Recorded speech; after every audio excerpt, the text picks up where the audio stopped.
سینوها د فرعون د ځانګړي طبیب یادښتونه له میلاد څخه 1450 کاله وړاندې.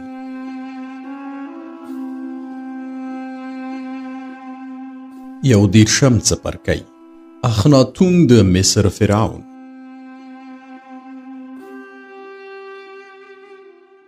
پر دې ورځ هورمهب فرعون ته ورغی او هغه ته یې وویل د آمون خدای راوپرځول شو او له منځه ولاړ. د هغه پر ځای د آتون خدای واکمن شو. فرعون هغه په ثابته توګه د مصر د پوځ مشر کړ او هغه ته یې وویل نیت لري سبا د آتون معبد زیارت ته ولاړ شي، خو نن شپه به په سلطنتي ماڼۍ کې د خپلو ملګرو هرکلی وکړم.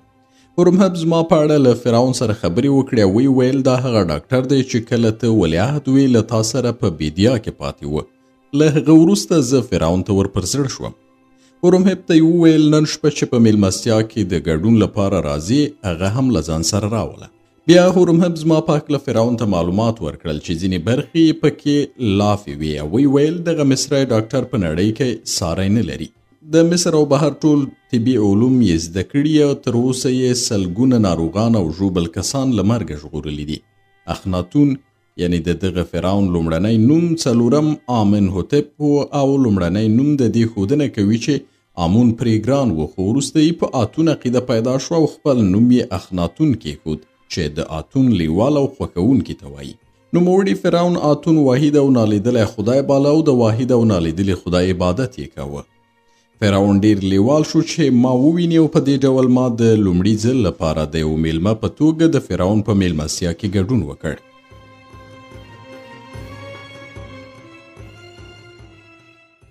کله چې د فرعون ماڼۍ ته ننوتم د لومړي ځل لپاره مې مصري ښځې د اوړي په نوي موډ کالیو کې ولیدلې. دغه موډ ډیر ښکلی و. ښځو خپلې جامې داسې ګنډلې وې چې په زړه پورې ښکارېدې، بله دا چې په دې میلمستیا کې ښځو د سترګو شاوخوا شنې کړې وې، غومبوري او شونډې هم سرې وې. هورمهب فرعون ته وروستم. ما ولیدل چې اخناتون لوی شوی دی. ما هغه ته بیا د یو ماشوم په سترګه کتل او فکر مې کوو چې اوس هم ماشوم دی، خو هغه لوی شوی و، مګر سترګې بریکنده او مخې ډنګر و. اخناتون د کتان جامې اغوستې وې چې سلطنتي کتان بلل کېده. کله چې زه ولیدم وی ویل سینوها ما هغه وخت لیدلی وی چې ولیعهد وم. نن هورمهب ستا د علم په هکله له ما سره خبرې وکړې. وی ویل په مصر او نورو هیوادونو کې دې د طب زده کړې کړي دي. بیا یې د خپل طبیعت په هکله خبرې وکړې. وی ویل یوه موده کېږي چې زه د سر خوږ لرم. هر وخت چې څوک د داسې مسلې په هکله خبرې کوي چې زما په خوښه نه وي سر مې په درد شي او داسې مې کړوي چې نه ډوډۍ خوړلی شم او نه خوب راځي. ډاکټر زما سرخوږی په مخدره توکو قراروي، خو زه له دغو درملو کرکه کوم ځکه چې پوهیږم مخدره توکي تمرکز له منځه وړي او د دې مخه نیسي چې زه په آسودګۍ د خپل خدای په هکله فکر وکړم. سینوها آیا ته آتون پیژنې؟ هغه پوښتنه چې فرعون له ما وکړه ډېره خطرناکه وه او باید په احتیاط سره مې ځواب ورکړی وای. هغه ته مې وویل هو آتون پیژنم. فرعون وپوښتل څنګه هغه پیژنې؟ ما وویل آتون زما او د ټول بشریت له پوهې لوړ او ستر دی. فرعون په دې ځواب خوشحاله شو. وی ویل سینوها هغه ځواب چې تا ما ته راکړ له ټولو هغو ځوابونو ښه دی چې نور یې راکوي، خو اوس دا راته ووایه چې د جمجمې په سوري کولو سره زما معالجه کولی شي؟ ومې ویل اخناتونه ستا د سر خوږ د کوپړۍ سوري کولو ته اړتیا نه لري، ځکه چې یو ډاکټر په بل ډول تا معالجه کولی شي او ډاکټران تر هغه وخته د سر د کوپړۍ له سوري کولو ډډه کوي چې له دې لارې پرته بله معالجه نه وي. فرعون وویل هورمهب ستا داسې ستاینه کړې او زه هم د آتون په هکله ستا له ځوابه داسې راضي شوی یم چې غواړم تا ته یوه څوکۍ او مقام درکړم. ته پوهیږې چې سلطنتي سرسوری کوونکی بوډا چې مړ شو نو ځای یې خالی پاتې شو. ما تر اوسه د هغه پر څوکۍ څوک نه دي ټاکلي، خو ته به له دې وروسته درباري سرسوری کوونکی شي او د سپي د ستوري له ورځې به د دې څوکۍ له امتیازاتو ګټه اخلي. زه وایم چې دارالحیات تا په همدې نوم وپېژني. له دې خبرې وروسته هورمهب زه له فرعونه لرې کړم او بل تالار ته یې د ډوډۍ خوړلو لپاره بوتلم. هورمهب وویل د درباري کوپړۍ سوري کوونکي ځای د فرعون په ښي اړخ کې وي. نو زه او هورمهب هلته کېناستو.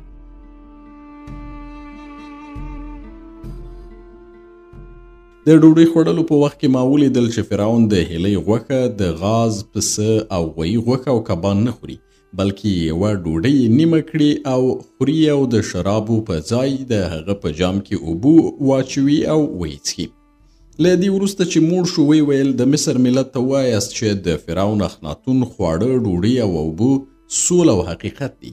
د هغه خواړه د مصر له بېوزلو او مریانو سره توپیر نه لري، خو له هغې شپې وروسته پوه شوم بلکې ومې لیدل چې فرعون د هیلۍ غاز پسه او غوایي غوښه نه خوړله، خو منظم خوراکي رژیم یې نه درلود. کله نه کله به یې هوس وکړ چې وچه ډوډۍ له اوبو سره وخوري او کله به یې ډوډۍ نه خوړله. میلمانه له ډوډۍ وروسته بلې کوټې ته ولاړل. ما هلته ولیدل چې یو چاغ سړی رانږدې شو. ما په لومړني نظر ونه پیژند، خو له دې وروسته چې د هغه سترګو ته مې وکتل ومې لیدل چې زما پخوانی هنرمند ملګری توتمس دی. د هغه په لیدو ډېر خوشحاله شوم. هغه مې په غېږ کې ټینګ ونیو او ښکل مې کړ. ورته ومې ویل توتمس زه ستا د کتو لپاره هغې ساقي خانې ته ولاړم چې پخوا به مې هلته لیدلې، خو هلته یې راته وویل چې توتمس نور دې ساقي خانې ته نه راځي. توتمس وخندل، وی ویل سینوها زه د دربار مجسمه جوړونکی یم او زما حیثیت د دې مخه نیوله چې هغې ساقي خانې ته ولاړ شم. اوس مې داسې ملګري پیدا کړي چې تل مې د خوندورو خوړو او شرابو د څښلو لپاره خپلو کورونو ته میلمه کوي او دې ته اړتیا نه پیښیږي چې د شرابو د څښلو لپاره هغې ساقي خانې ته ولاړ شم. ومې ویل توتمسه له دې کبله چې ته درباري مجسمه جوړونکی یې حتما د آتون په معبد کې پر ستنو د فرعون مجسمې تا جوړې کړي دي. توتمس وویل موږ یو شمېر مجسمه جوړونکي یو چې په ګډه کار کوو او له حقیقي هنره همغه ډول چې په کورت کې ورته توجه کیږي الهام اخلو. کله چې د آمون درواغجن خدای پر مصر واکمن و موږ مجبور وو چې د هنرونو اصول تر پښو لاندې کړو او د مجسمو په جوړولو او د انځورونو په طراحي کې د درواغجن خدای پیروي وکړو. که به لږ منحرف شو د دغه جعلي خدای کاهنانو به کافران بللو او موږ به یې وژلو. هغوی به ویل هر ډول هنر چې د آمون خدای له قوانینو سره په ټکر کې وي کفر دی. هغه هنرمند چې یوه مجسمه جوړه کړي یا انځور وباسي خو د آمون له هنري اصولو سره اړخ ونه لګوي وبه وژل شي. موږ حقیقي هنرمندانو چې د هنر په ازادۍ باوري یو له دې کبله چې له دغه ډول چاپیریال سره ځان نشو برابرولی او د پخواني خدای د حماقت پیروي مو نشوه کولی، نو لوږې به مو تیرولې او کله به حتی یو جام د اوربشو اوبه هم نه رارسېدې. خو نن سبا آزاد یو په ازادۍ سره د خپل هنر لپاره کار کوو. هر هغه شی جوړولی شو چې غواړو یې. ما توتمس هورمهب ته وروپېژاند او هغه ته مې وویل دغه سړی چې ته یې ګورې یو نابغه هنرمند دی. فرعون یې هم په قدر پوهیږي ځکه خو هغه درباري مجسمه جوړونکی دی. هورمهب د درباري مجسمه جوړونکي په کتو خوشحاله شو، خو د خپل مقام له امله یې ډېره خوشحالي څرګنده نه کړه او کله چې توتمس د هورمهب اندام او څېرې ته وکتل هغه ته یې وویل ډېر مې زړه کېږي چې ستا مجسمه وباسم او د نوي خدای آتون په معبد کې یې کېږدم، ځکه چې ته د آتون ژغورونکی او د پخواني خدای نابودونکی او د دې وړتیا لري چې ستا مجسمه په نوي معبد کې کېښودل شي. هورمهب پر دې خبره داسې خوشحاله شو چې مخ یې له خوشحالۍ پړقېده. زه پوه شوم چې د هغه د خوشحالۍ علت دا دی چې تر دې ورځې پورې چا د هغه انځور یا مجسمه نه دی ایستلی او توتمس د لومړي ځل لپاره په کاڼي کې د هغه مجسمه جوړوي. کله چې موږ د هورمهب د مجسمې په هکله خبرې کولې ما ولیدل چې هغه ناڅاپه پورته شو، دواړه لاسونه یې پر زنګنو کېښودل او رکوع یې وکړه.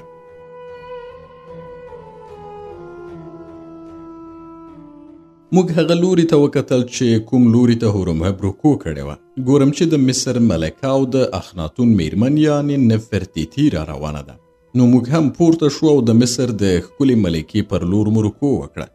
نفرتیتي د درباري ښځو د نوي موډ جامې اغوستې وې چې موږ ته راورسېده. لاسونه یې د خپل بدن پر پاسنۍ برخه کېښودل. ما ولیدل چې هغه ګوته او بنګړي نه لري ځکه چې نه یې غوښتله خپله ښکلا په ګوتو او بنګړیو پټه کړي. ملکې ما ته وویل سینوها زما لاسونه د یو زوی د روزلو لپاره بې طاقته دي ځکه چې فرعون زوی غواړي چې له هغه وروسته پر تخت کیني.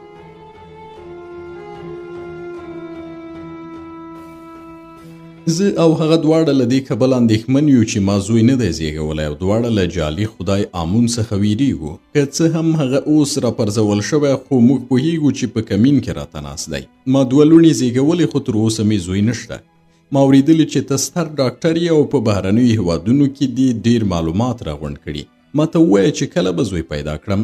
هغې ته مې وویل ای د فرعون میرمنې غوره دا ده چې ته د زوی د پیدا کولو په فکر کې ونه اوسې، ځکه چې ستا د بدن وروستني غړي لږ سور لري او هغه میرمنې چې د بدن خلافي غړي یې لږ سور ولري که زامن وزیږوي ممکنه ده چې د لنګون پر مهال مړي شي. نفرتیتي وویل له دې سره سره زه یو زوی غواړم او ته باید داسې طبابت وکړي چې د زوی خاونده شم.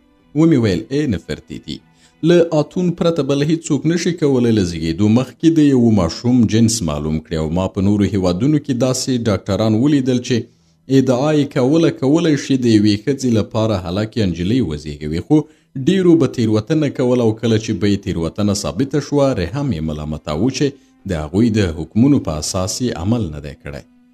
هغوی پوهېدل هغه لارښوونې چې دوی یې میرمنو ته کوي دومره دقیقې او سختې دي چې ښځو به پر ټولو عمل نشو کولی او بیا به یې همدا دلیل راوړ چې پر خپلې ناپوهۍ پرده واچوي. خو زه تا ته دروغ نه وایم، اعتراف کوم چې داسې درمل په تا نشم خوړلی چې تا ته زوی درکړي، خو له دې کبله چې تا نجلۍ زیږولې احتمال شته چې زوی وزیږوي او ستا دریم اولاد به هلک وي، مګر له دې سره سره په دې برخه کې هم در سره ژمنه نشم کولی. نفرتیتي چې په مسکای زما خبرې اورېدې زما د خبرو تر خلاصېدو وروسته خفه شوه او زه پوه شوم چې زما خبرو پرکاله کړه.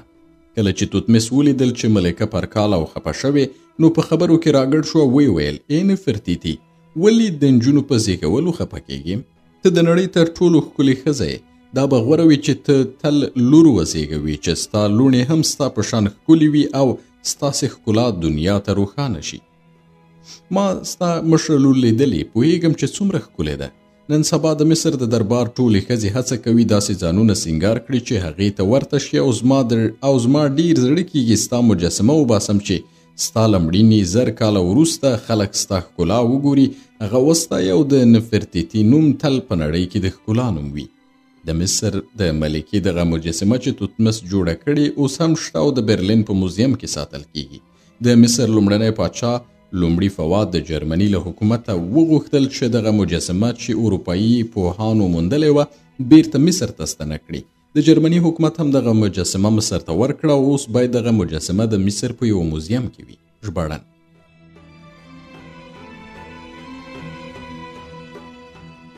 نفرتیتي مسکی شوه او معلومه شوه چې د درباري مجسمه جوړونکي له خبرو یې خوند اخیستی، بیا له موږ څخه لرې شوه. پر بله ورځ ما مریت د تمساح لکۍ له ساقي خانې راویسته او له ځان سره مې بوتله چې د اتون نوي معبد ته د فرعون د تګ سیل پرې وکړم. مریت نوي موډ جامې واغوستلې، له دې سره سره چې د یوې میخانې نوکره ګڼل کېده، خو کله چې زه له هغې سره له میخانې ووتم او د تپس په واټونو کې ورسره روان وم نو خجالت نه وم، ځکه چې مریت ډېره ښکلې او مؤدبه وه. زه له مریت سره د نوي معبد پر لور روان شوم او د معبد په مخ کې په هغه ځای کې کېناستم چې د فرعون نږدې کسانو ته جوړ شوی. مریت خپل لاس ما پر اوږه کېښود او د خلکو د ټولي په سیل بوخته شوه. زه ګمان کوم پر دې ورځ د تپس ټول اوسېدونکي د معبد په مخ کې او په هغو واټونو کې راټول شوي ول چې فرعون پرې تېرېده او د قوچ واټ په دواړو غاړو کې له دې چې د واټ دواړو غاړو ته داسې مجسمې جوړوي چې سرونه یې د قوچ ول دغه واټ ته یې قوچ وایي. له ګلانو ډک لوښي یې ایښول چې فرعون راشي خلک پرې ګلان وشیندي. له دې وروسته چې زه او مریت په خپل ځای کې کېناستو متوجه شوم چې حالات غیر عادي دي او کله چې ځیر شوم وپوهېدم چې دغه غیر عادي حالت له دې امله دی چې خلک غلي دي. کله چې په یوې سیمه کې بېوزلې خلک راټولیږي له دې کبله چې ټول خبرې کوي او خاندي یو ډول زوږ اورېدل کېږي، خو پر دې ورځ هلته چا خبرې نه کولې. داسې چوپتیا واکمنه وه چې انسان یې خفه کاوه او یوازې د کارغانو او بازانو اوازونه اورېدل کېدل چې په اسمان کې الوتل، ځکه چې کارغان او بازان د مړیو په خوراک داسې ماړه شوي ول چې نه یې غوښتل له دې ځایه ولاړ شي. کله چې فرعون پر روان تخت راغی ما ولیدل چې یو شمېر تورپوستي عسکر یې شاته روان دي چې مخونه یې په رنګونو رنګ کړي ول. پر دغه ورځ د فرعون د بدرګۍ لپاره د تورپوستو عسکرو حرکت لویه تېروتنه وه، ځکه په نندارچیانو کې داسې څوک نه و چې د تورپوستو عسکرو له لوري یې د تپس په لوټمار او وژنو کې تاوان نه وي لیدلی. لا هم د ښځو په مخونو د اوښکو لارې ښکارېدې، د خلکو ټپونه نه ورغېدلي او ډېرو خلکو کورونه نه درلودل ځکه چې تورپوستو ورسوځولي ول. فرعون پر دې ورځ 2 پوړیز تاج پر سر ایښی و او له دود سره سم یې لاسونه پر ټټر ایښول. په یو لاس کې یې لنډه لکړه او په بل کې متروکه نیولې وه. فرعون د یوې مجسمې په شان و چې نه خوري، دا دود دی. په رسمي وختونو کې چې فرعون د خلکو په منځ کې تیریږي باید ونه خوري. کله چې عسکرو فرعون ولید، نیزې اوچتې کړې او د خوشحالۍ نارې یې وکړې. درباریانو او شتمنو کسانو هم د عسکرو په شان د خوشحالۍ نارې وهلې، خو دغه نارې د خلکو د چوپتیا په منځ کې د مچانو بنګېدا ته ورته وې چې د ژمي په یوې ورځې کې بنګېږي.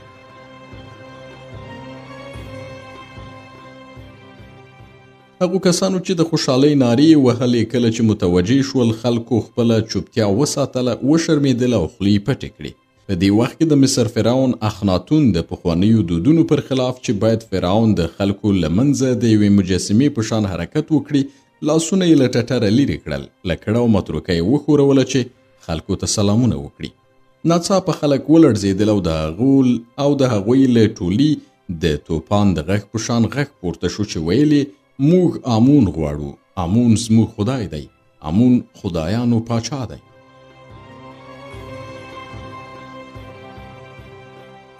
د خلکو شور او زوږ دومره لوړ و چې ته واده تپس ټولې ډبرې او خښتې نارې وهي. آمون غواړو، ای جعلي فرعونه، ولې دې زموږ خدای نسکور کړ؟ دغو غږونو د فرعون د روان تخت لیږدونکي داسې وډارول چې ودرېدل، خو افسرانو بیرته حرکت ته اړ کړل او روان تخت د نوي معبد د دروازې پر لور روان شو. په دې وخت کې خلکو د زمریانو په څیر زورورې نارې وهلې او روان شول. د فرعون د روان تخت مخه یې ونیوله.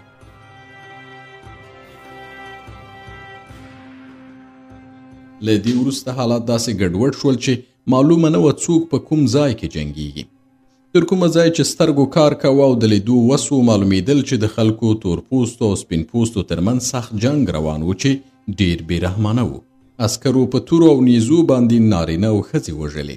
خلکو په ډبرو او چاقوګانو جنګ کاوه چې تور پوستي او سپین پوستي عسکر به لاسته ورغی، ځای پر ځای به یې ووژه. خو له دې ټولو سره هیچ چا د فرعون پر لور ډبره نه ګذاروله.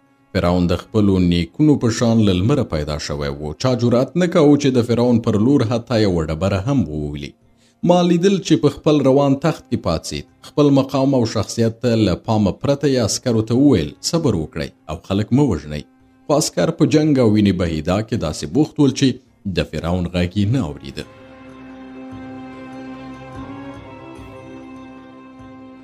فرعون چې پوهېده هیڅ ډول خطر یې نه ګواښي او څوک یې د وژلو هڅه نه کوي، نو له ویرې پرته یې د خلکو او عسکرو ترمنځ د جنګ سیل کاوه. د آمون غواړو غږ یوه شیبه هم نه قرارېده. خلک داسې غوسه ول چې د فرعون د نږدې کسانو ملګرو د کم پر لور، یعنی د هغه ځای پر لور چې موږ ناستو، را روان شول او غوښتل یې موږ ووژني. کله چې هورمهب ولیدل درباریان چې ډېری ښځې هم پکې وې په خطر کې دي، نو امر یې وکړ چې نغارې وغږوي. کله چې نغارې ووهل شوې، په فرعي کوڅو کې ولاړو جنګي ګاډیو حرکت وکړ. هورمهب د احتیاط لپاره د جنګي ګاډۍ په کوڅو کې درولې وې چې خلک یې په کتلو سره ونه پارېږي. دغه راز که کومه بلوا وشي، ډېر ژر به امنیت ټینګ شي. د جنګي ګاډیو په مخ کې د جنګ په ډګر کې غشې او لورونه لګوي، خو پر دې ورځ دغو ګاډیو غشې او لورونه نه درلودل او هورمهب ویلي و هغه دې پورته کړي چې خلک ونه وژل شي. ګاډۍ په چټک او منظم حرکت سره راغلې. زموږ د کېناستو ځای کلا بند کړ او ځینې د فرعون د روان تخت په شاوخوا کې ودرېدې. خلکو هڅه کوله چې مقاومت وکړي، خو پوه شول چې د ګاډیو تر اربو لاندې به وځپل شي، ځکه یې لاره پرانستل او د فرعون روان تخت حرکت وکړ.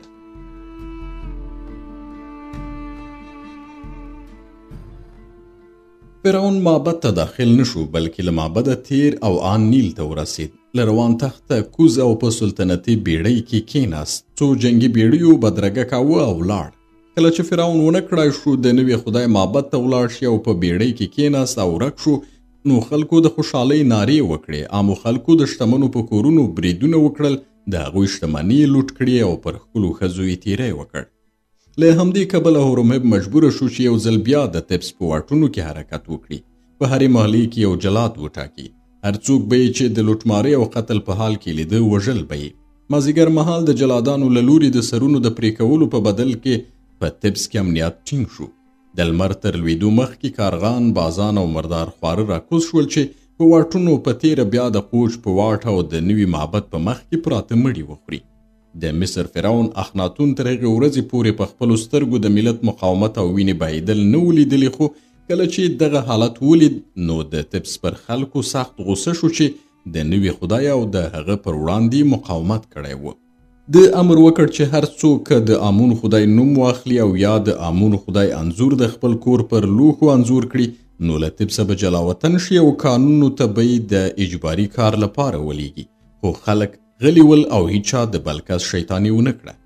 پر بله ورځ فرعون پوښتنه وکړه چې د آمون څو تنه پیروان جلا وطن شول. مامورینو وویل څوک نه دي جلا وطن شوي ځکه چې هیچا د آمون خدای نوم نه دی اخیستی. فرعون وویل نو هغه کسان چې پرونی نارې وهلې چې آمون غواړو څوک دي؟ آیا هغوی نه نیسئ او قانونو ته یې نه لیږئ؟ مامورینو وویل پرون د خلکو شمیر زیات و، موږ ونه توانیدو چې ټول وپیژنو او نه پوهیږو چې څوک د جعلي خدای پلویان دي. دا وخت فرعون له ډېرې غوسې یو حکم وکړ چې زه یې ډېر خفه کړم. هغه وویل که څوک یو کس په ګوته کړي چې د آمون عبادت کوي نو د آمون پرست شتمني د هغه کیږي. له دې سره شریف کسان چمتو نه شول چې د آمون پیروان معرفي کړي، خو اپوټه یو شمیر غلو او ډاکوانو ځینې کسان په دې نوم چې د آمون عبادت کوي حکومت ته معرفي کړل او مامورینو هم بې له ځنډه د شاخه کارونو لپاره قانونو ته واستول او غلو او ډاکوانو د دغو کسانو شتمني خپله کړه. په داسې حال کې چې په طبس کې دغه ظلم او ناروا روانه وه، د نوي معبد له پیښې وروسته پر درېیمه شپه هغه وخت چې زه خپل کور کې ویده وم د فرعون له ماڼۍ یې ماته یو روان تخت راواستوه او زه یې احضار کړم. کله چې زه ماڼۍ ته ننوتم هغه ناروغي چې کله ناکله به فرعون ورسره مخامخ شو بیا پرې راغلی و او دارالحیات یو شمیر ډاکټران هم هلته موجود ول. معلومه شوه چې ډاکټران د فرعون له معالجې ویریدل او زه د دې لپاره ورغوښتی وم چې له دوی سره په معالجه کې شریک شم. دغه راز د فرعون د درملنې مسؤلیت وویشل شي او پر دې سربیره زه درباري کوپړۍ سوری کوونکی وم او زما شتون یې اړین باله. زه فرعون ته نږدې شوم، د هغه نبض مې وکوت، ومې لیدل چې نبض یې کمزوری دی او د اخناتون لاسونه او پښې سړي دي. بیا مې د هغه د سترګو باڼه پورته کړل، ومې لیدل چې سترګې ژوندۍ او ځلانده دي او د هغو کسانو په شان نه دي چې ځنکدنې وي. ډاکټرانو ته مې وویل باید د فرعون لږ وینه وبهول شي چې په هوښ راشي. د دارالحیات ډاکټرانو وویل موږ دغه معالجه نشو کولی ځکه چې فرعون ډنګر دی، وینه یې کمه ده او که یې وینه وبهول شي مړ به شي. ما وویل که دغه بېخودي دوام وکړي فرعون به مړ شي ځکه چې ورو ورو یې نبض کمزوری کیږي، خو باید د هغه وینه داسې وبهول شي چې کله هغه ویښ شي پوه نه شي چې وینه یې بهول شوې ده. د دارالحیات ډاکټرانو وویل آیا دغه کار مسؤلیت منلی شي؟ ومې ویل هو منم یې ځکه چې باوري یم د دې بېهوشۍ دوام خطرناک دی. ډاکټرانو وویل هر څه چې غواړې ترسره یې کړه. ما د طبابت د وسایلو له صندوقه خپله ستن راویسته او په اور کې مې کېښوده. وروسته مې له اوره راویسته چې سړه شوه نو هغه مې د فرعون په رګونو کې دننه کړه او وینو دارې وکړې. څو شېبې وروسته فرعون خوله خلاصه کړه او ژوره ساه یې واخیستله. ما ډېر ژر د وینې مخه ونیوله. د فرعون لاس مې وتړه او هغه لوښی مې پټ کړ چې وینه پکې وه. فرعون بیخي په هوښ کې راغی، پاڅېد او کېناست. د دارالحیات ډاکټران چې ولیدل ورپه زړه شول چې دارالحیات د آمون په معبد کې دی او د هغې کرکې له امله چې له آمونه یې کوله امر یې وکړ چې دغه ډاکټران له ماڼۍ وباسي. د دې وروسته چې دغه ډاکټران ولاړل ویې ویل سینوها ولاړ شه او زما بیړیو ته خبر ورکړه چې د حرکت لپاره چمتو شي او پارو وهونکو ته خبر ورکړئ چې زه د سفر نیت لرم. له هغه مې پوښتنه وکړه چیرته ځې؟ وی ویل زه نو په دې ښار کې ژوند نه کوم، له خپلو بیړیو سره حرکت کوم او روانېږم. تر هغې پورې به ځم چې داسې ځای ته ورسېږم چې نوي ښار د جوړولو لپاره مناسب وي. هلته به یو نوی ښار جوړ کړم، پکې میشت به شم او بیا به طبس ته ګام هم روان اخلم ځکه چې د دې ښار اوسېدونکي د باطل او جعلي خدای آمون پیروان دي. زه به د اتون پر وړاندې د هغوی چلند هیڅکله هیر نه کړم. زه باوري یم چې په هیڅ پړاو کې زما نیکونه د طبس د خلکو له لوري داسې بې عزته شوي نه ول. له همدې لامله باید ولاړ شي او هورمهب ته ووایي چې زه همدا نن شپه له طبسه د په بیړیو کې ځم او پر هر چا چې ګران وم له ما سره به ولاړ شي. د مصر د پوځ قمندان هورمهب چې د فرعون د حرکت وسایل برابرول ماته وویل سینوها همداسې ښه ده ځکه چې هم د تبس خلک خپلې هیلې ته ورسیږي او هغه څه ترلاسه کوي چې غواړي او هم فرعون له دې پرته چې جګړه وشي هغه څه ترسره کوي چې غواړي. اخناتون له تبسه وتلو ته دومره بیړه درلوده چې دومره صبر یې هم ونه کړ چې سلطنتي کورنۍ سفر ته چمتو شي. ویلي زه ځم او هغوی دې په خپلو بیړیو کې راسپاره شي او په ما پسې دې راشي. هورمهب یو شمېر جنګي بیړیو ته دنده وسپارله چې د فرعون د بدرګۍ لپاره له هغه سره حرکت وکړي. زه هم له فرعون سره ولاړم او په باطن کې له دې سفر سره موافق هم وم ځکه پوهېدم چې د آب و هوا بدلون د هغه لپاره ګټه لري.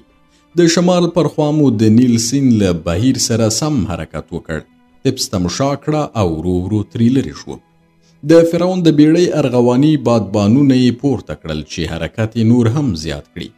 له لنډې مودې وروسته د تبس سلطنتي ماڼۍ دیوالونه، ډبرینې ستنې او درې ګوني غرونه له نظره ورک شول، خو د مصر د پلازمینې یادګار له موږ سره و ځکه چې کله به د نیل تمساحګانو په اوبو کې حرکت کاوه نو د هغوی اوږدې او ځواکمنې لکۍ به ښورېدلې. دوی داسې ښکارېدل چې ګنې هغه مړي خوري چې نیل یې له ځان سره له تبس راوړي. ځینې مړي د اوبو پر سر ګرځېدل او بوی یې کړی و چې دغه ناوړه بوی ټوله فضا نیولې وه. په کښتۍ کې د فرعون په کوټه کې سپاند او عود سوځول چې دغه خراب بوی ورک کړي. 10 ورځې وروسته هغې سیمې ته ورسېدو چې نور پکې مړي نه ښکارېدل. فرعون له خپلې کوټې راووت، د بیړۍ په غولي کې ودرېد او د نیل سواحلو ته یې کتل. د نیل سیند په دواړو غاړو کې ځمکه ژېړ رنګه وه. کلیوال د فصلونو په ټولولو بوخت ول. کلیو ته یې وړل او مالونه یې د نیل غاړې ته راوستل چې اوبه وڅښي. شپنو به خپلې شپېلۍ وهلې.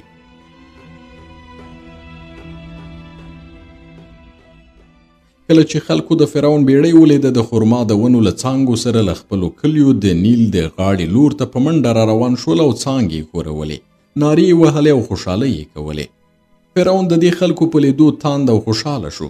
خندل به یې او کله به یې امر وکړ چې کښتۍ ودروي. ساحل ته به ولاړ او له کلیوالو سره به یې خبرې کولې. د ښځو ماشومانو پر لور به یې لاسونه ښورول. کله به د نیل ساحل پر غاړه پسونه فرعون ته ورنږدې شول او د هغه لمنه به یې بویوله او بیا به یې هغه څاټه. فرعون به د ماشومانو په څیر خوشحاله شو او خندل به یې. زه د اخناتون د روحیې په بدلون خوشحاله شوم، خو په یوه کار یې خفه وم، هغه دا چې ویل یې د هغه خدای لمر دی.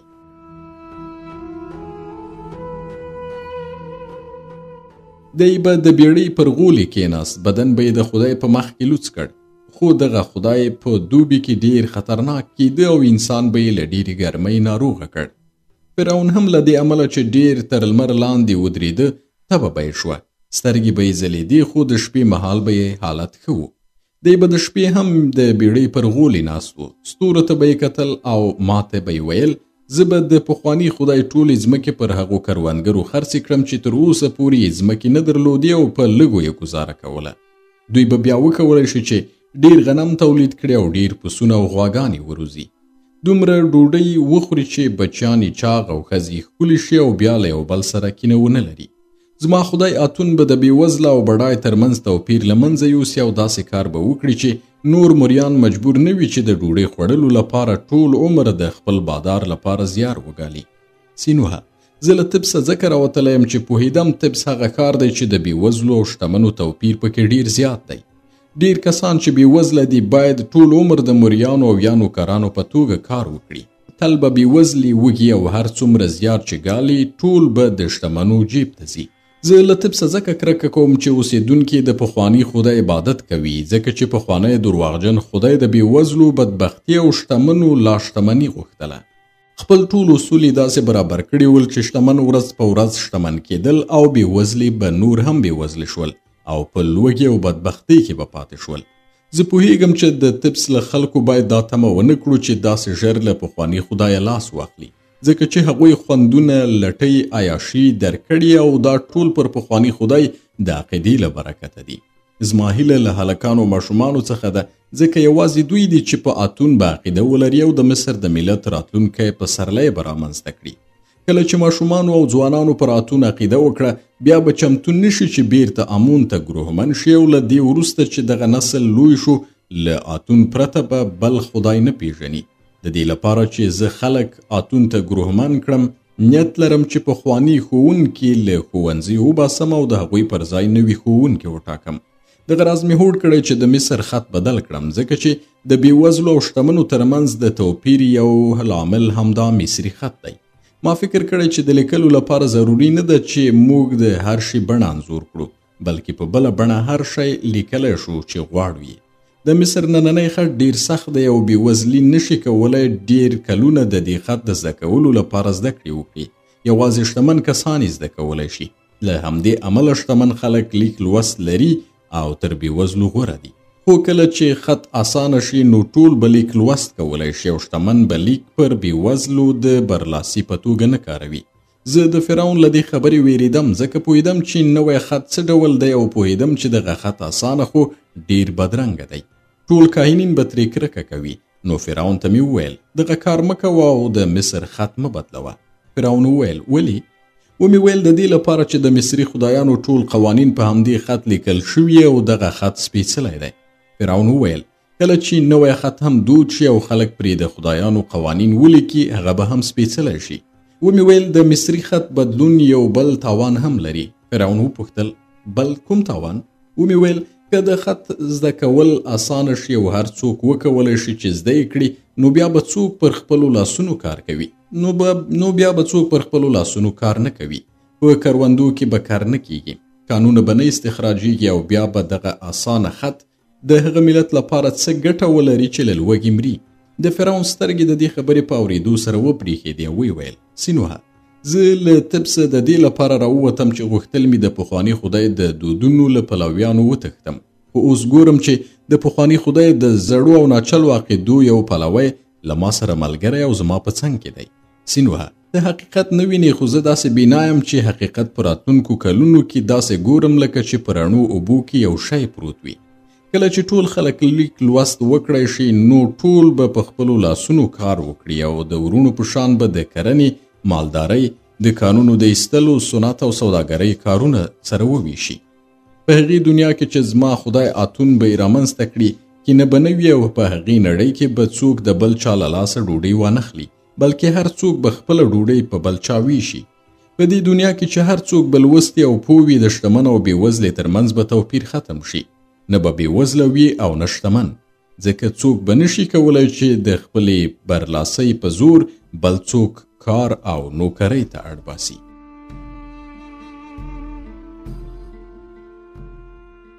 هیڅوک به چاته نه وایي چې ای ګنده سوریانۍ ورک شه یا ای ناولیا تورپوستې ورک شه.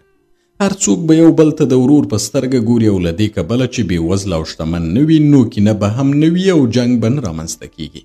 فرعون د دې خبرو په وخت کې داسې هیجان درلود چې سړی یې ډاراوه. زه پوه شوم چې هغه بیا په میرګي مرض اخته شوی او هغه مې د بیړۍ په غولي کې پر پوزي څملاوه او مسکن درمل مې ورکړل چې آرام شي. خو له دې وروسته چې فرعون ویده او قرار شو متوجه شوم چې که څه هم اخناتون کله لیونی کیږي خو د هغه لیونتوب ساری دی او زه هغه مهال د نوموړي خبرو اغیزمن کړم. ما ډیر ملتونه لیدلي او پوه شوم چې ټول ملتونه سره یو شان دي. ما ډیر ښارونه هم لیدلي او په دې پوهیږم چې ټول ښارونه سره ورته دي او د دیوالونو لنډوالی او اوږدوالی او یا د کورونو رنګونه د ښارونو د اختلاف لامل نه وي.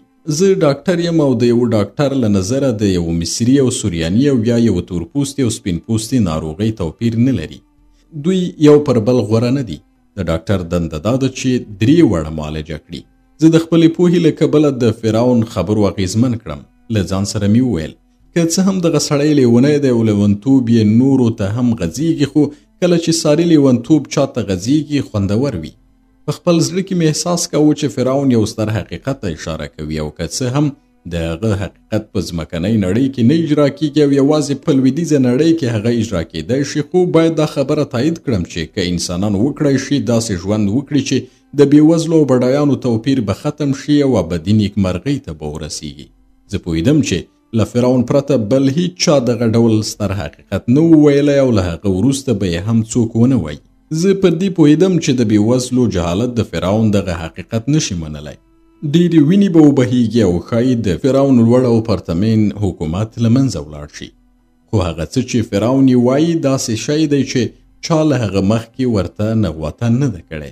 او له هغه وروسته به هم ونه ویل شي که څوک یې ووایي د اخناتون تقلید به یې کړی وي.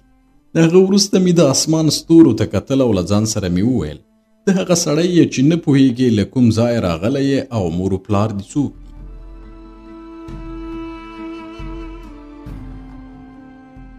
له دې وروسته چې لوی شوې وادي وریدل چې یوې ښځې او میړه چې سړی د تبس د بېوزلو ډاکټر و ته په زویوالې ومنلې. په سیند کې ستا کجاوه پیدا کړه، ته یې لوی کړې او تر اوسه هم ته د تبس د بېوزلو ډاکټر وي. له هغوی د سرو سپینو تمه نه کوله او هغوی دې معالجه کول. بیا نو که د نوي فرعون دغه حقیقت ترقي راولي او د شتمن او بډای ترمنځ توپیر له منځه وړي، نو تا ته څه تاوان رسیږي؟ په دې ډول ولې د فرعون د نوي خدای د حقیقت پلویتوب نه کوي او اخناتون نه هڅوي چې دغه حقیقت په مصر کې اجرا کړي؟ سینوهه، ته په دې پوهیږې هغه کار چې فرعون یې غواړي ترسره یې کړي د نړۍ په هیڅ یوه هیواد کې عملي کیدی نشي او په هیڅ ځای کې د بېوزلو او شتمنو توپیر او د مریو او بادار توپیر نشي ختمېدی. خو له دې کبله چې مصر ډیر بډای هیواد او ډیری حاصلخیزې ځمکې لري، ښایي دلته دغه حقیقت پلی شي. کله چې دغه حقیقت دلته پلی شو، بې له شکه به له دې ځایه ټولې نړۍ ته وغځېږي. په ټولې نړۍ کې به د بېوزلو شتمنو میریانو او بېوزلو توپیر ختم شي او بیا به په ټوله دنیا کې یو نوی نړیوال کال پیل شي.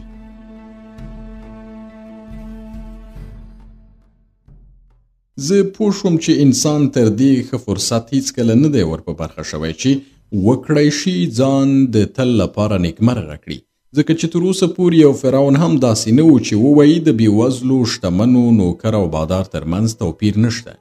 ښایي په راتلونکي کې داسې مریان او نوکران پیدا شي چې هڅه وکړي د شتمنو او بېوزلو توپیر ختم کړي، خو څوک به د هغوی خبرو ته غوږ کېنږدي او که غوږ ورته وهم نیسي نو د هغوی خبره به عملي نشي، ځکه چې شتمن به د مزدورانو او مریانو ځواک ختم کړي.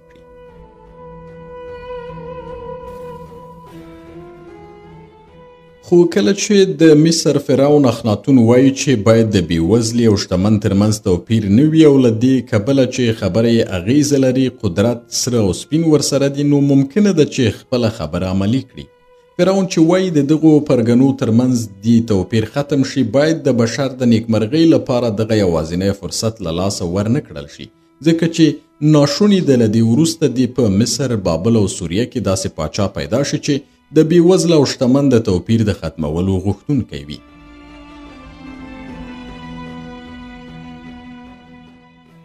زه د بیړۍ په څنګ کې ودرېدم او ستورو ته مې کتل. په دې فکرونو کې وم چې د نیل ساحل د پخو شویو غنمو بوی مې احساس کړ. ناڅاپه مې خپل مریی کاپتا ته پام شو چې اوس په تبس کې د یوې میخانې خاوند او شتمن کس دی. فکر مې وکړ چې که دلته وای او د فرعون خبرې اورېدلې وای، څه به یې ویل؟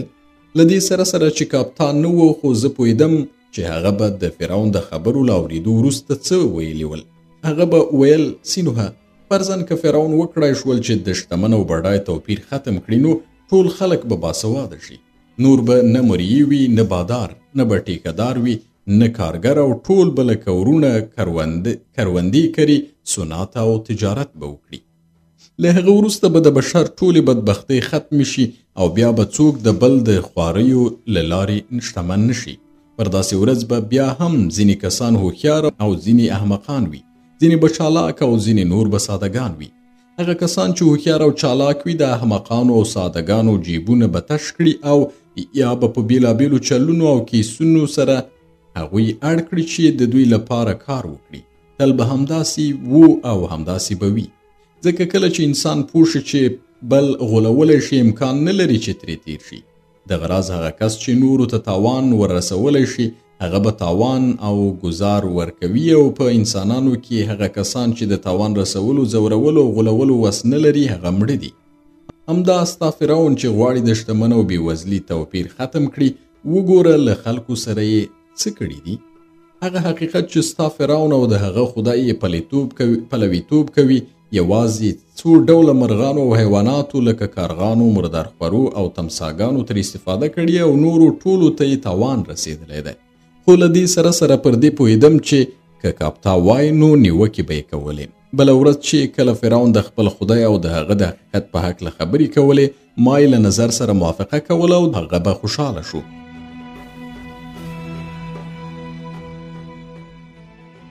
له تبسه د راوتلو پر 15مه ورځ د فرعون بیړۍ هغه ټاټوبي ته ورسېده چې په هیڅ خدای پورې اړونده نه وه. دغه ځمکه د نیل په څنډه کې اواره ځمکه وه او لږ لرې ترې څو غونډۍ وې چې ونې نه درلودې. څو شپنو هلته خپل پسونه پویول. فرعون له بیړۍ څخه راکوز شو او دغه ځمکې د آتون په ولکه کې ورکړې. وی ویل دلته به یو ښار جوړ کړم او نوم به یې د آتون د افق ښار کېږدم. د فرعون له بیړۍ وروسته په هغې پسې روانې نورې بیړۍ هم ساحل ته ورسېدې او پکې ناست کسان پلی شول. فرعون خپل معماران راوبلل او وی ویل دلته باید یو ښار جوړ شي او هر هغه کس ته یې د کور لپاره یوه ټوټه ځمکه ورکړه چې له ده سره ملګري ول.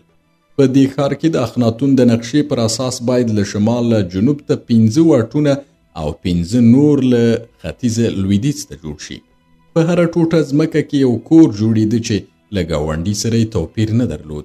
د فرعون د امر په اساس د هیڅ یو کور لوړوالی باید تر نورو کورونو زیات نه وي او په هر کور کې باید یو شان کوټې او پخلنځي جوړ شي. فرعون غوښتل په دې ښار کې ټول له نورو سره یو شان وبولي او د آتون له ښاره خوشحاله وي او شکر وکړي چې دغه مساوات ورته رامنځته شوي دي. کله چې ښار جوړېده ما لیدل چې هیڅ یو کس چې کور یې جوړاوه له آتونه مننه نه کوله او اپوټه یې هغه او فرعون ته ښېراوې کولې چې ولې فرعون له تبسه لرې کړي او داسې ځای ته یې راوستي دي چې نه پکې آبادي شته او نه میخانه. یوه ښځه هم له هغه کوره خوشحاله نه وه چې د ښځې او د بچیانو د ژوند کولو لپاره یې کور جوړاوه، ځکه چې هرې ښځې غوښتل د خپل کور په مخ کې اور بل کړي او ډوډۍ پخه کړي، خو د نوي ښار په کورونو کې نغري په کورونو کې دننه جوړ کړي ول. هغوی په تبس کې په هغو کوټو کې ویده کېدل چې ځمکه یې په کلکې خټې کاږل شوې وه، خو کله چې ولیدل د نویو کورونو غولې په خښتو فرشوي ناخوښه وو. دوی ویل خښتې له ډیرو موښلو وروسته په غبار او ګرد بدلیږي او ستونزې پیښوي.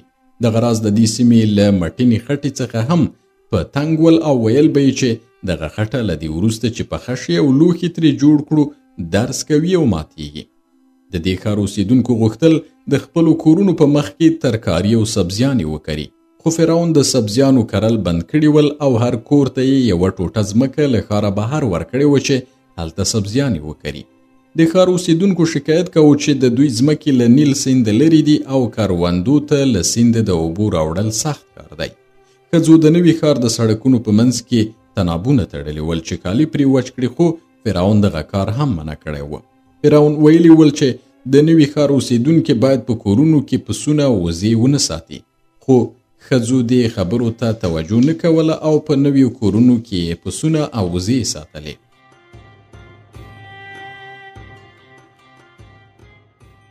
که څه هم تبس یې هیر نه کړ، خو ورو ورو خلک له نوي ښار سره روږدي شول او زه متوجه شوم چې که هغوی ته وویل شي چې اوس دې تبس ته ولاړ شي نو ستنېدا ته نه چمتو کېدل. بیا د نیل سیند د مستېدا وخت راغی، د مني فصل را ورسېد. موږ تصور کوو چې د نیل سیند د مستېدا او د اوبو د زیاتېدا له امله به فرعون تبس ته ستون شي، خو هغه په خپلې بیړۍ کې پاتې شو او له هغه ځایه یې د آتون د افق ښار او د کورونو جوړولو کار څاره. هره ډبره چې به پر بله کېښودل شوه فرعون به ورته خوشحاله و او ما لیدل چې کله به یې لیدل چې یو کور بشپړېږي نو خندل به یې. فرعون د هغو سرو سپینو یوه برخه چې د آمون له معبده یې لوټ کړې وه د نوي ښار په جوړولو ولګوله او د پخواني خدای ټوله ځمکه یې پر هغو بېوزلو وویشله چې کروندو ته یې والول. اخناتون د دې لپاره چې د تبس سوداګر تر فشار لاندې راولي د هغوی ټولو بیړیو سامان او شیان یې واخیستل چې د نیل سیند پورته برخې او تبس ته تللي.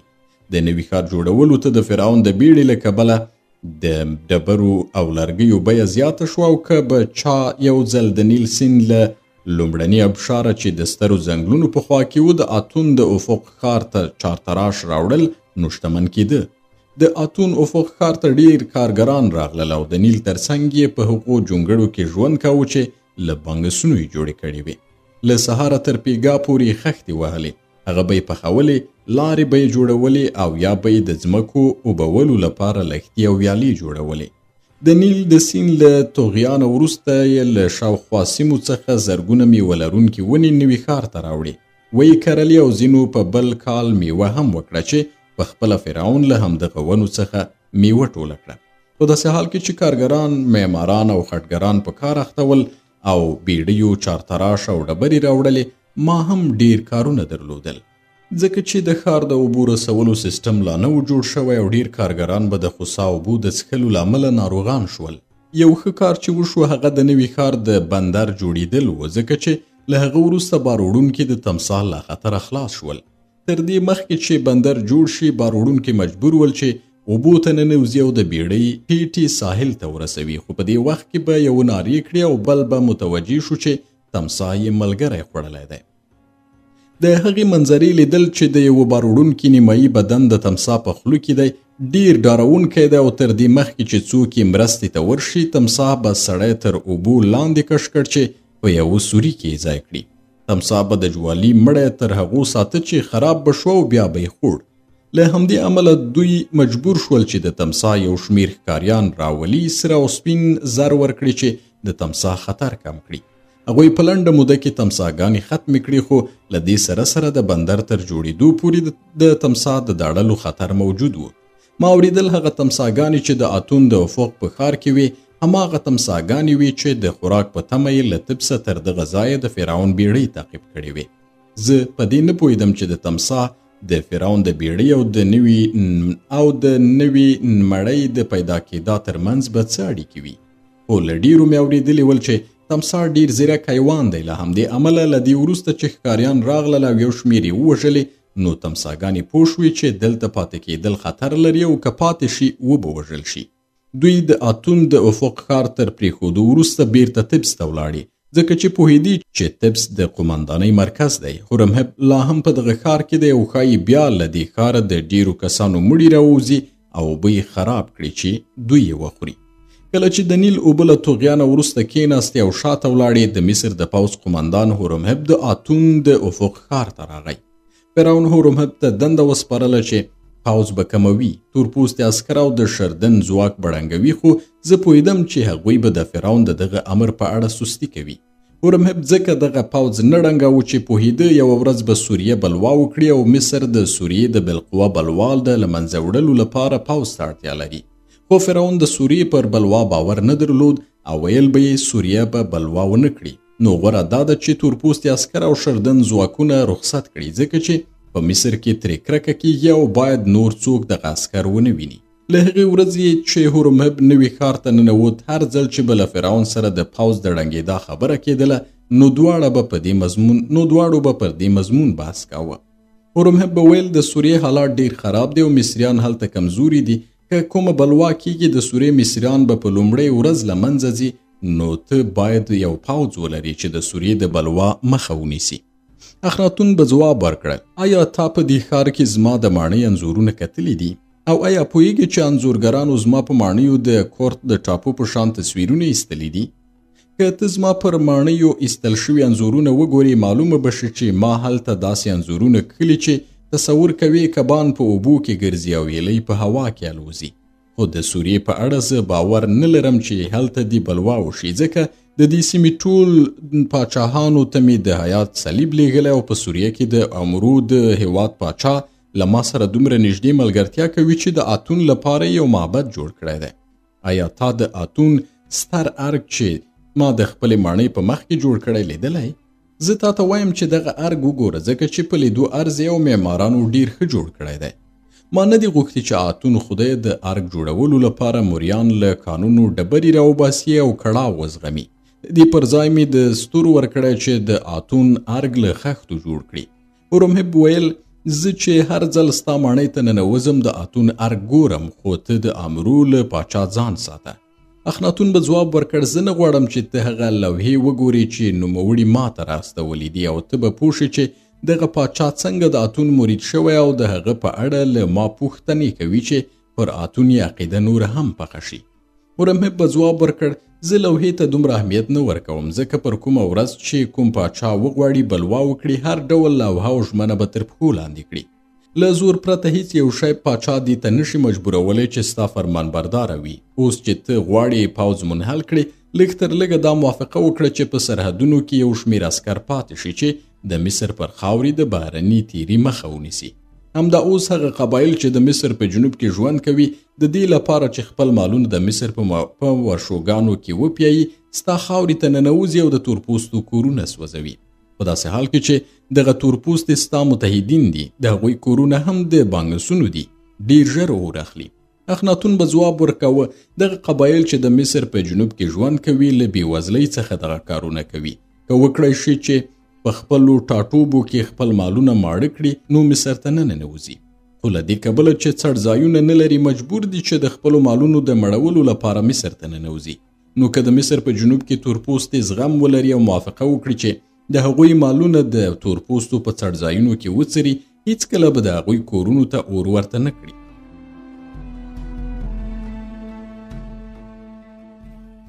هورمهب وویل ته ماته امر کوي چې پوځ منحل کړم او عسکر رخصت کړم چې خپلو ولایتونو ته ولاړ شي، خو آیا پوهیږي چې تر رخصتېدا مخکې باید په مصر کې کلک او مضبوط امنیت رامنځته کړي او ګزمې ودروي؟ ځکه هغه عسکر چې رخصتیږي او خپلو کورونو ته ځي نو په لاره کې به زرګونه کورونه لوټ کړي او په زرګونو ښځو به په زور تیری وکړي. فرعون وویل دا ستا ګناه ده چې زما له عسکرو سره دې د اتون په هکله خبرې نه دي کړي، ځکه که هغوی اتون وپېژني او پوهېدای چې هغه سوله غواړي د مینې او محبت خدای دی نو پر ښځو د تیری او لوټماریو فکر یې نه کاوه. نن سبا چې په دې ښار کې خلک اتون پیژني هیڅکله کومه پیښه نه کیږي. زما لور مریتاتون یوازې له یوې غرڅې سره ګرځي او بل کوم ساتونکی او ملګری نه لري، خو څوک پرې تیری نه کوي. زه باوري یم پر دې سربیره چې باید عسکر رخصت شي، جنگي ګاډۍ هم باید له منځه ولاړې شي، ځکه چې د جنگي ګاډیو درلودل په دې معنا دي چې نورو پاچاهانو ته وښیو چې موږ جنگ غوښتونکي یو، خو که جنگي ګاډۍ ونه لرو نو هغوی به پوهیږي چې موږ د جنگ نیت نه لرو. هورمهب په ملنډو وویل غوره نه ده چې جنگي ګاډۍ خرڅې کړو، ځکه چې فکر کوم د امرو هېواد او په سوریه کې هاتیان چمتو دي چې ستا جنگي ګاډۍ واخلي او یوه ورځ یې ستا پر خلاف وکاروي. دغه بحث د فرعون او د هغه د قومندان ترمنځ څو ورځې روان و، خو بالاخره هورمهب چې مقاومت یې کاوه فرعون یې د دوو شیانو منلو ته چمتو کړ. یو دا چې د مصر په سرحدونو کې چوڼۍ وساتي او بله دا چې په مصر کې دننه دې یوه ګزمه رامنځته کړي چې په هېواد کې دننه امنیت وساتي.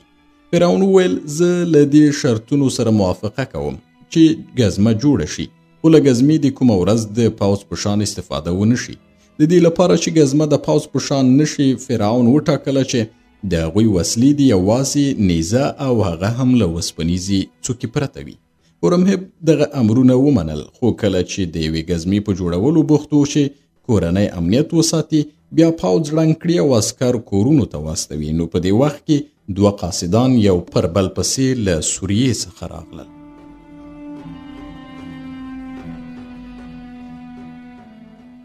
دوی خبر ورکړ چې د امرو پاچا له دې وروسته چې په طبس کې د پخواني او نوي خدای ترمنځ د جګړې او له طبسه د فرعون د وتلو او نوي ښار د جوړولو خبرې واورېدې، اوس نیت لري چې بلوا وکړي. د هڅه کړې چې د مصر دوه ښارونه چې د هغه هېواد ته نږدې پراته وو ونیسي. یو ښار پکې مژیدو و او اوس په مژیدو ښار کې مصري عسکر او چوڼۍ محاصره دي او له فرعون مرسته غواړي. فرعون له دې خبرې وروسته هورمهب ته داسې وویل زه تصور نه کوم چې د امرو پاچا دې په سوریه کې له کوم علت پرته بلوا کړې وي. زه باوري یم چې مصري مامورینو هغه سپک کړی دی او پاچا غوسه شوی دی. تر هغې چې پوه نه شم د دې سړي بلوا د مصریانو له پارولو پرته شوې د هغه د سزا کولو لټه به ونه کړم، خو دې پیښې متوجه کړم چې ما د سوریې په هکله هغسې پام ونه کړ چې باید کړی مې وای، او را په زړه شول چې تا هورمهبه کله چې په اورشلیم کې وې هلته دې د اتون لپاره معبد جوړ نه کړه. اوس هغه وخت دی چې زه په اورشلیم کې د اتون لپاره یو ښار جوړ کړم چې د سوریې پلازمینه شي. څنګه چې مژیدو قرار شو هلته به هم د اتون لپاره ښار جوړ کړم، ځکه چې مژیدو یو ستر سوداګریز مرکز او د کاروانونو په لاره کې پروت دی. که په دې ښار کې د اتون لپاره ښار جوړ کړو دغه ښار به ډیر آباد شي. کله چې هورمهب د فرعون دغه ځواب واورید داسې غوسه شو چې د خپلې متروکې لاس ته یې مات کړ او ټوټې د فرعون تر پښو لاندې پر ځمکه وویشتې. له هغه ځایه راووت او ماته یې وویل دغه سړی لیونی دی، د دې پر ځای چې پوځ واستوي چې د امرو پاچا نسکور کړي دی وایي نیت لري په اورشلیم کې د اتون د خدای لپاره معبد جوړ کړي او هغه د سوریې پلازمینه کړي. په هغه څو ورځو کې چې هورمهب د افق په ښار کې و زما د مسافرتونو په هکله یې ډېرې خبرې وکړې او غوښتل یې پوه شي چې آیا ما د هغه د سپارښتنو پر اساس په نورو هیوادونو کې پوځي معلومات راغونډ کړي که نه.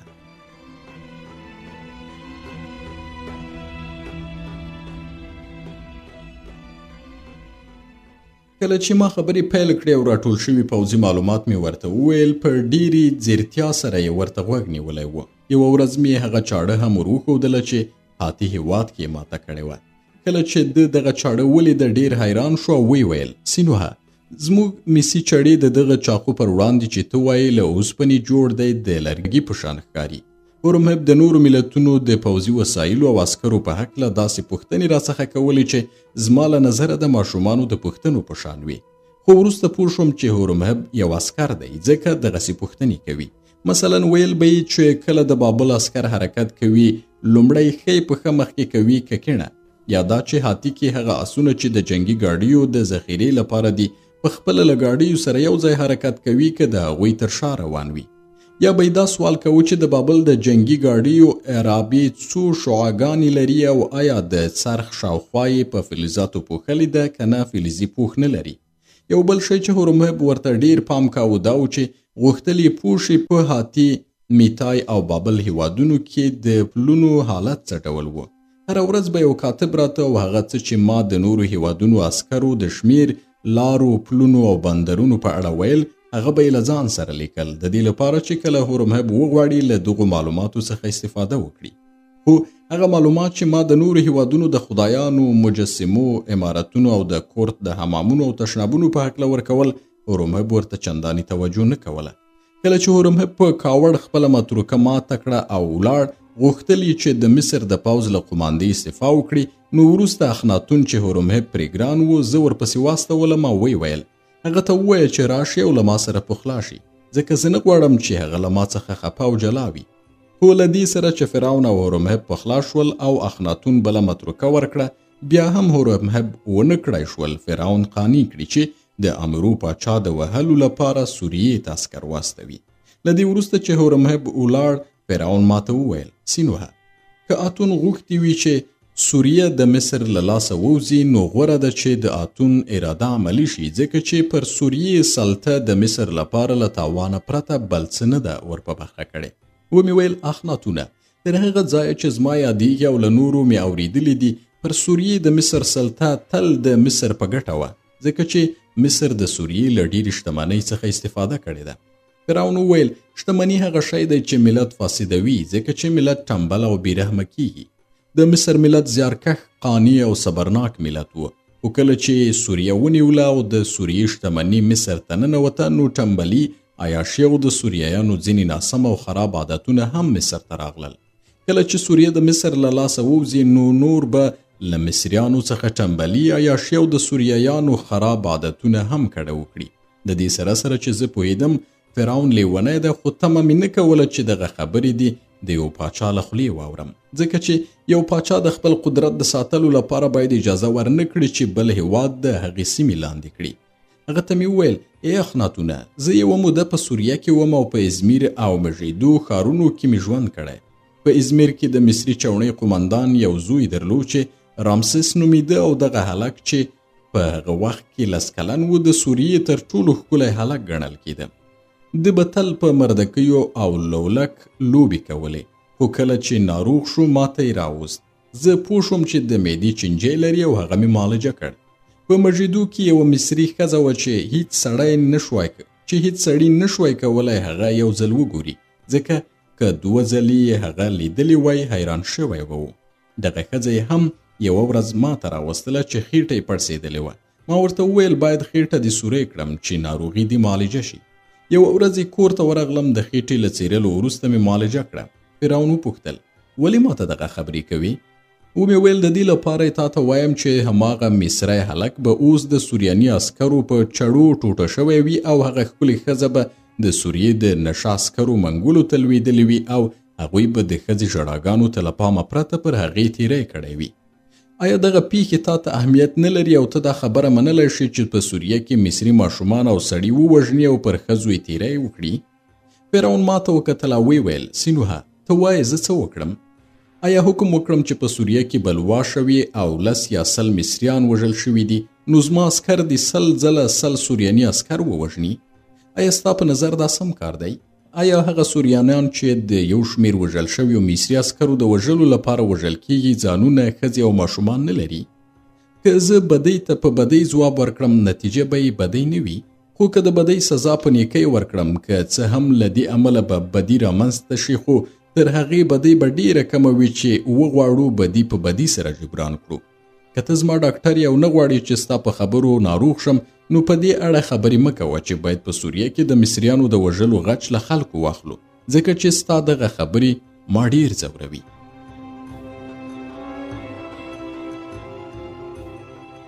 د آمون د خدای په پړاو کې به یې وینه پر وینو وینځل او د یو مصري د وژلو لپاره به یې د نورو هیوادونو 100 تنه وژل. له همدې امله برخه او کینه سخته شوه، ځکه چې هغو 100 کسانو زامن، ښځې او خپلوان درلودل او هغوی به هم غچ اخیست. خو اتون وایي باید په وینې بهیدنې سره انتقام وانه خیستل شي، ځکه چې که د وژنې په بدل کې ورته وژنه وشي، هیڅکله برخه او کینه ختمه نه شي. له همدې امله تا ته وایم چې نور په دې اړه له ما سره خبرې ونه کړې. پرېږده چې زه له خپل حقیقت سره ژوند وکړم، د رخي او کینې پر ځای د اتون له لوري په خلکو کې مینه رامنځته کړم.